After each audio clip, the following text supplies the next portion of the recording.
America को अपने परमाणु हथियारों का दम दिखाने के लिए चीन ने एक वीडियो रिलीज किया। यह वीडियो वहां की मीडिया में खूब चल रहा है, यानी चीन अपने दोस्त रूस की राह पर चल पड़ा है और अमेरिका को अपने परमाणु हथियारों की ताकत दिखानी शुरू कर दी।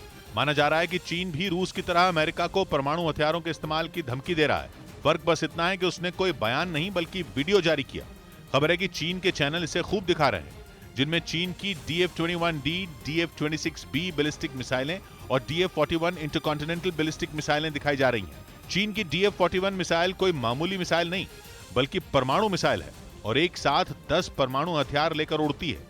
मतलब चीन ने अमेरिका को अपनी सबसे ताकतवर मानी जाने वाली मिसाइल का दम दिखाया है, क्योंकि अमेरिका चीन की इस मिसाइल की रेंज में आता है। क्योंकि चीन की DF-41 मिसाइल की रेंज है करीब 12,000 किलोमीटर और इससे वो अमेरिका के किसी भी हिस्से में तबाही मचा सकता है। यानी केवल रूस ही नहीं, चीन भी अमेरिका पर परमाणु हथियार वाली ट्रिक आजमा रहा है और उसे बता रहा है कि जरूरत पड़ने पर वो भी उस पर परमाणु हथियार चला सकता है। वैसे अमेरिकी नौसेना के कई अधिकारी चीन की ताकतवर हुती नौसेना पर चेतावनी जारी कर चुके हैं, क्योंकि उनका मानना है कि चीन के पास कई ऐसे हथियार हैं जो अमेरिका के ताकतवर एयरक्राफ्ट कैरियर को उड़ा सकते हैं। यानी अमेरिका को चीन की धमकी को हल्के में नहीं लेता।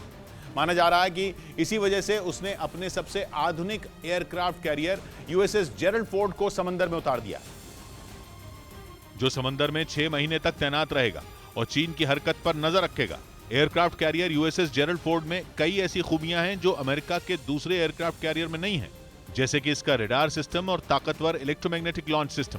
और इसी वजह से जानकार मानते हैं कि USS जेरल्ड फोर्ड समंदर में भूकंप ला सकता है और चीन तो क्या, उससे अधिक ताकतवर दुश्मन को धूल चढ़ा सकता है।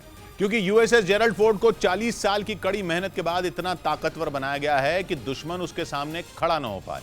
USS जेरल्ड फोर्ड कैटेगरी का पहला एयरक्राफ्ट कैरियर है जो इलेक्ट्रोमैग्नेटिक लॉन्च सिस्टम से लैस है, जिसकी मदद से लड़ाकू विमान को छोटे से रनवे से उड़ा दिया जाता है और एयरक्राफ्ट कैरियर पर कम दबाव पड़ता है।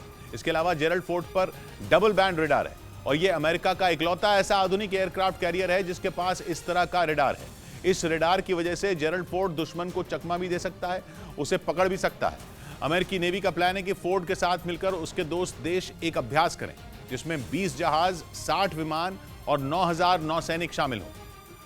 उधर ताइवान से तनातनी के बीच चीन की नौसेना ने समंदर में युद्ध अभ्यास किया। खबर है कि इस बार चीन ने जो ड्रिल की वो एंटी सबमरीन ड्रिल थी, जिसमें चीन के लड़ाकू विमानों ने समंदर के अंदर दुश्मन की पनडुब्बी पहचानने की प्रैक्टिस की। चीन ने यह ड्रिल ताइवान के आसपास और ईस्ट चाइना सी में की। यानी एक बार फिर चीन ने शांत समंदर में ड्रिल करके हलचल मचा दी। फर्क बस इतना था कि इस बार उसने मिसाइलें नहीं दागी बल्कि अपने लड़ाकू विमानों को समंदर की निगरानी करने छोड़ दिया, जिनमें चीन के Y-8 विमान शामिल हैं, जिन्होंने कड़ी ट्रेनिंग की और सीखा कि समंदर के अंदर दुश्मन की पनडुब्बी को कैसे ट्रैक करना है। चीन की यह ड्रिल 48 घंटे की थी और इसका संदेश था कि वो युद्ध के लिए हरदम तैयार है। यानी चीन ने फिर दोहराया कि ताइवान ये न समझे कि उस पर हमला नहीं होगा। चीन ने पेलोसी की ताइवान यात्रा के बाद 1-2 बार नहीं बल्कि कई बार ड्रिल किए। उसकी हर ड्रिल के बाद लगा कि चीन ताइवान पर हमला कर देगा, लेकिन ऐसा हुआ नहीं। कहा जाने लगा कि चीन केवल डरा रहा है, वो ताइवान पर हमला नहीं करने वाला। लेकिन चीन ने कभी नहीं कहा कि वो ताइवान पर हमला नहीं करेगा। इस बार की ड्रिल भी उसने इसलिए की ताकि ताइवान के सुकून में खलल पड़े।